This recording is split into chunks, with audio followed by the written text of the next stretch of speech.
మనకి దేవుడి విగ్రహాలలో కూడా శివలింగం చాలా గొప్పదండి. నేనేదో పక్షపాతంతో అనడం లేదు, శాస్త్రీయమైన లాజిక్, తర్కం. శివలింగం గొప్పది. ఇతర దేవతా విగ్రహాలన్నిటికంటే శివలింగం గొప్పది. ఎందుకంటే శివలింగానికి కళ్ళు, ముక్కు, చెవులు, కాళ్ళు లేవండి. గమనించండి. కృష్ణుడికి ఉన్నాయి, రాముడికి ఉన్నాయి, వెంకటేశ్వర స్వామికి ఉన్నాయి, అమ్మవారికి కూడా ఉన్నాయి. శ్రీమాత, శ్రీ మహారాజ్ఞ. అబ్బో, ఆవిడ మామూలుగా కూర్చోదు, కారేసుకుని కూర్చోవలసింది. అవన్నీ ఉన్నాయి. శివలింగాన్ని మీరు గమనించండి, అంటే ఇలాగే బోడిగా అలా ఉండిపోతుంది. ఎందుకని?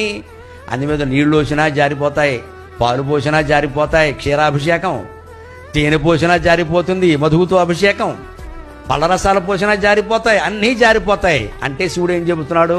నీ ఆత్మస్వరూపం ఇవన్నీ వచ్చాయి జారిపోతాయి, వచ్చాయి జారిపోతాయి, వదిలేయి వదిలేయి వదిలేయి.